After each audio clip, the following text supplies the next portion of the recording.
Hi, welcome to the Career Refresh Podcast. I'm your host, Jill Griffin.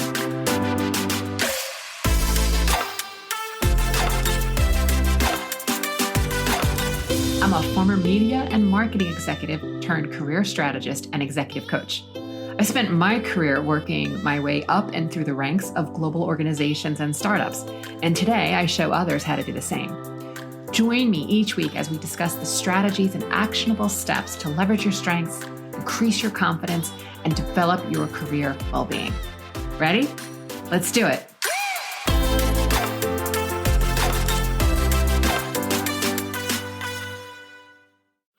Hi, friends. It's Jill Griffin, the host of the Career Refresh Podcast, and I welcome you back to the show.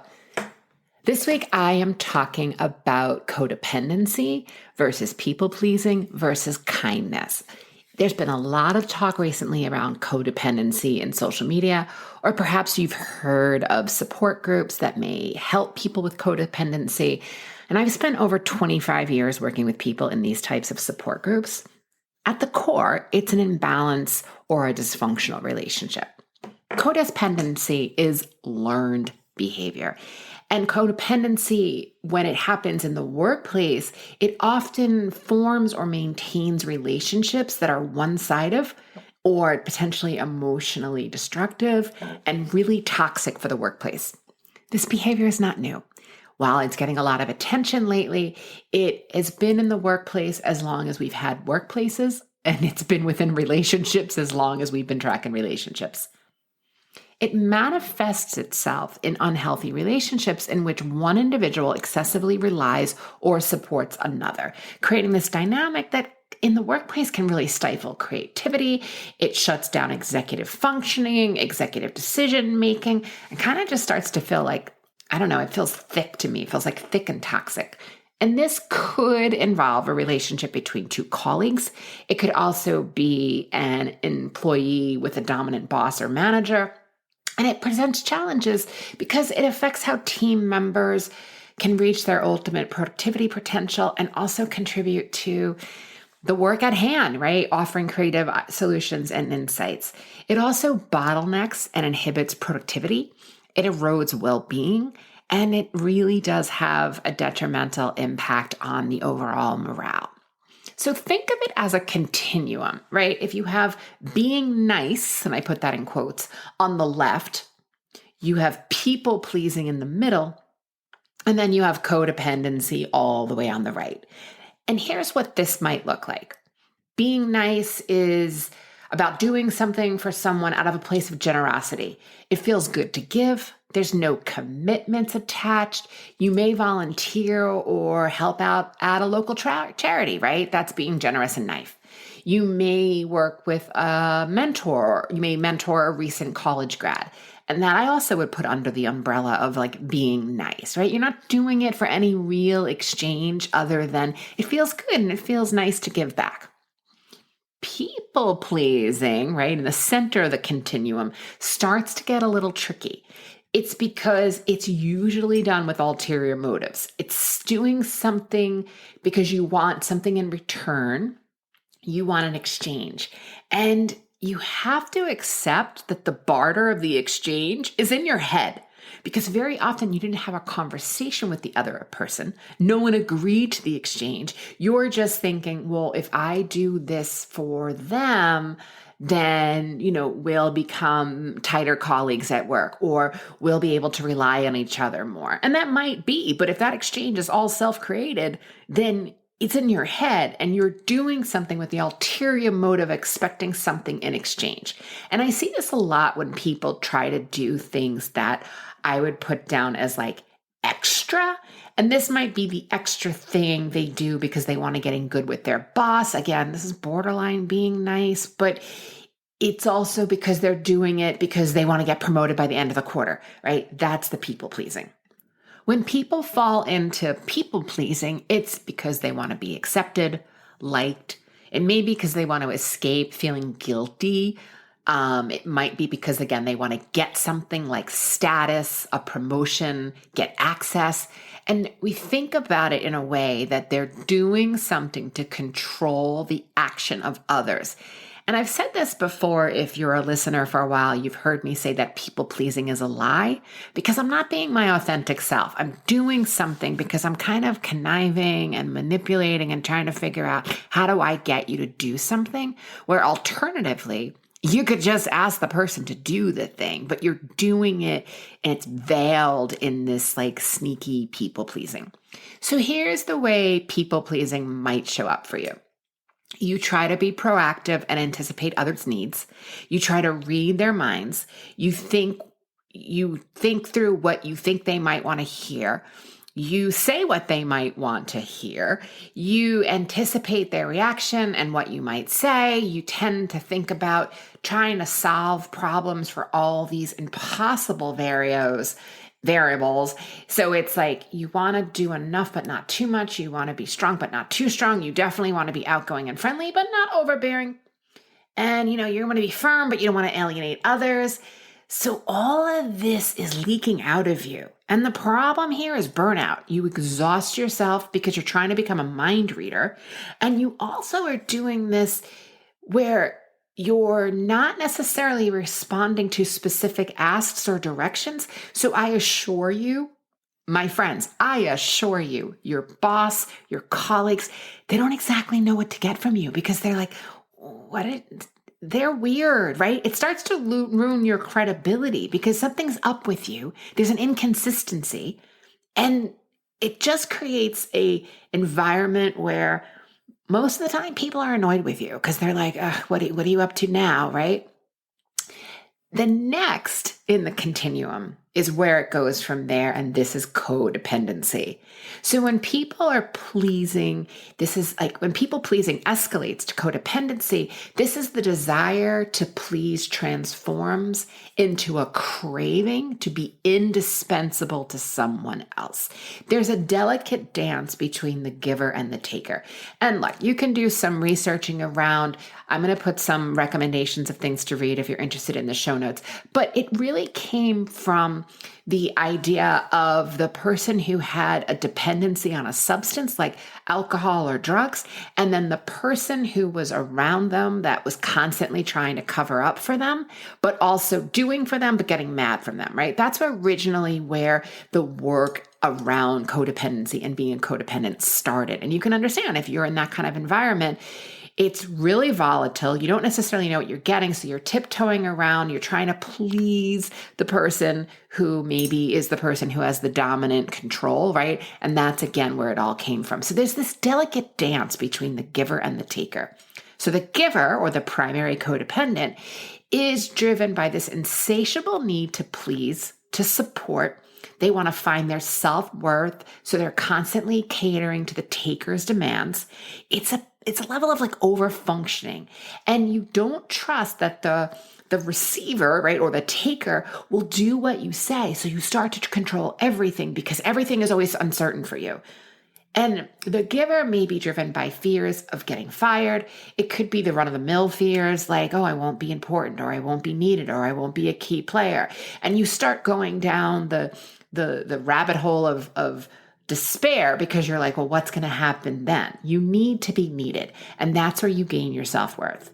So some key words and phrases around the codependent are controlling, denial, obsessive, passive-aggressive, low self-worth. They don't trust people, and they therefore can't be trusted, again, because their own credibility is shaken, but they're always changing based on what they think or they're trying to predict someone might need.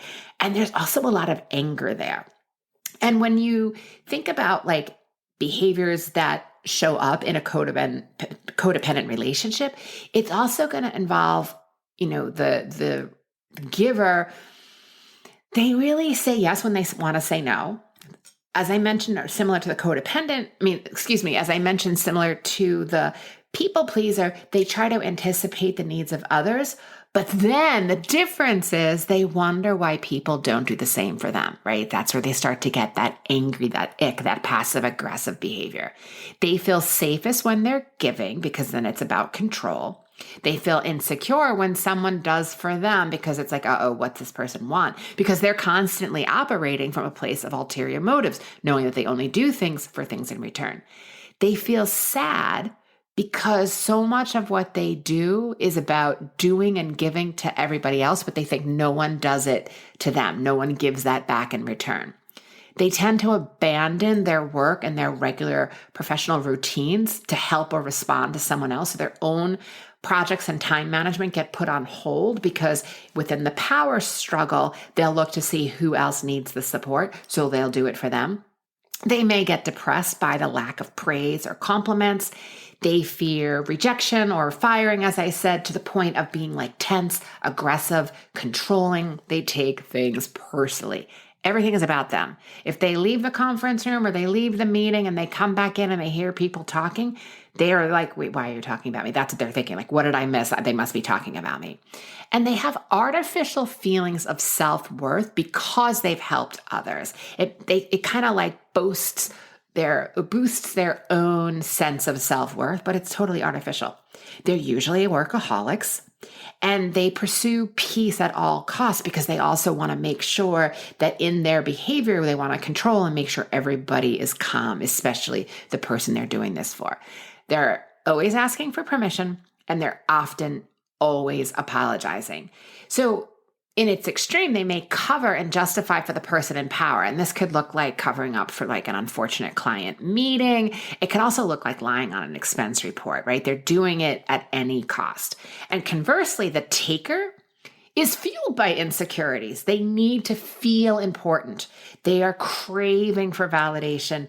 They are eagerly absorbing the attention and the assistance of the giver, right? So codependency only works because it's the co in the dependent. It has to be two people to tango. So if they're often thinking things like, well, heck, if this person wants to do this for me, I'll be happy to let them take on this as long as I take the credit for it, right? So they'll be thinking, well, then you better keep doing this for me because I need you to keep supporting me so I continue to look good. There's also a little bit of like learned helplessness in here. So where codependency involves this excessive reliance on another individual, there's that emotional or physical support. The learned helplessness is more of a condition in which the person becomes kind of passive and helpless due to a belief that someone else is going to take it on, or a belief that they have no control, right? It could be either way. So I've seen this play out in which the giver or the codependent is managing all the technology, and the person who they're doing this for sort of has this learned helplessness because even though they've been trained, they don't really know how to use Slack or email or some of the basic systems, even though they've been shown a dozen times, but they'll blame that there was a system issue or doubt as to why they can't do that. I mean, back in the day, this used to be the boss who needed all of their emails printed out. So they would handwrite responses and then their assistants type responses. And I assure you, friends, that was not a one-off. That was happening in rampant ways.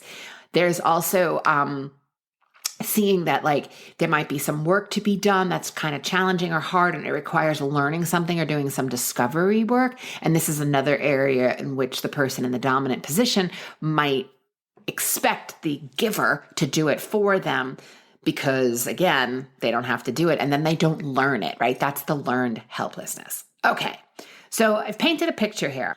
So what do you do if you see yourself in this role or you are witnessing this play out and it's impacting the team's productivity and morale? All right, so here's a little bit of homework. One, if this is you in some capacity, I want you to think about boundaries. This is about being intentional. First, ask yourself, because you can do it, should you? Are you the right person or the best person? And I know you want to do it maybe because you want the perceived reward. But again, let's pause and see, are you really the best person for it, right? So that's the first question I'd have you ask yourself. The second thing is I want you to think about what are your preferences? How do you want to work? How do you want to collaborate with your boss and peers? Because I know if you're in this position, my gosh, you must be so exhausted. It is so tiring holding sort of the weight of the entire workplace. Or you think it's the weight of your workplace that you're holding on your shoulders. So how do you want to work with your boss and peers? What does that look like for you? And then what are your limits? What are you willing to do around helping others, around getting it done, around going above and beyond, right? That's that over-functioning. What are you willing to do But then also you need to be clear in what, when, how much. You need to be clear in that frequency. What does it look like? What are the scenarios you do? This is how you start to relearn new behavior. And then I want you to think about, what are your deal breakers? Are there unacceptable behaviors or asks? If someone's asking you to, lie or smudge or imply that shadiness around an expense report, right? You start to get into a little bit of trouble there. So what are the deal breakers for you?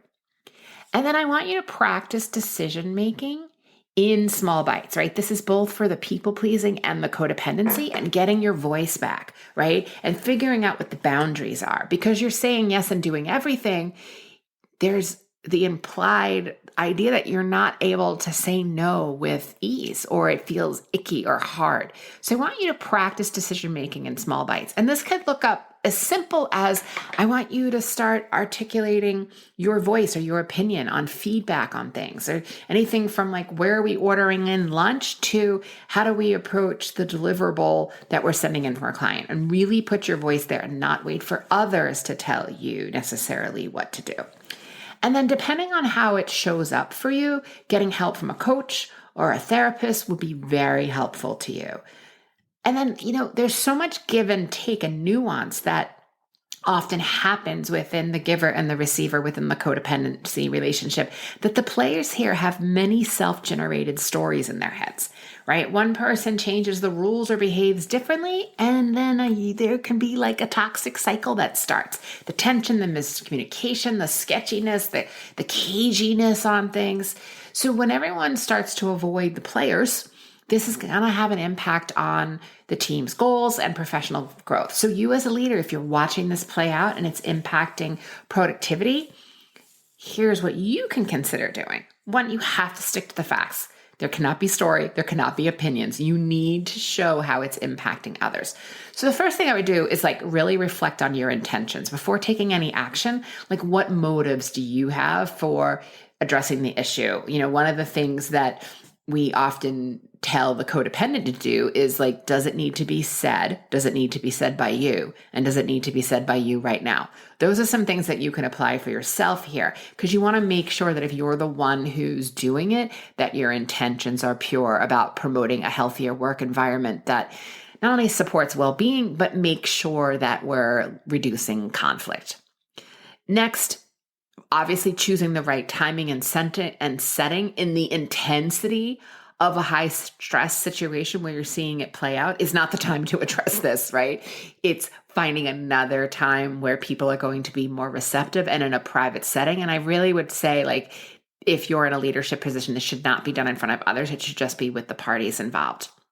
And then next, I want you to highlight the impact, right? This is going back to the story. Clearly articulate the negative consequences of this behavior on individual and team growth, the dynamics, the organizational success. This is where you really want to emphasize the importance of fostering autonomy, mutual respect, and accountability in the workplace, right? And lastly, stay out of the gossip, my friends. Do not get sucked into the gossip in this area, because when you're having the charge giver and the receiver and the codependency, this is again where it can get really intense, and just staying out of the gossip on it. So friends, I would love to hear from you. Have you personally had to deal with this? Do you at times yourself struggle from it? I think we all struggle from people pleasing occasionally, but when it becomes chronic and then slips into the codependency is really where we need to get some support. I would love to hear from you. You can always respond to any of the socials. You can send me an email at hello@jillgriffincoaching.com. And I appreciate you being here. Friends, have a great week. Embrace possibility. Be intentional and kind. I'll see you soon.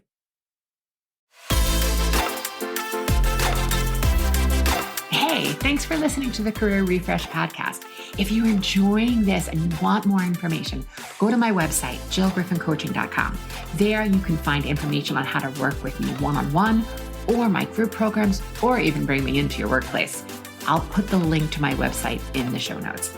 But hey, listen, before you go, do me a favor, rate and review this podcast, because it definitely helps me get the word out to people everywhere so that they can also thrive in the workplace. All right, friends, I appreciate you. I'll see you soon.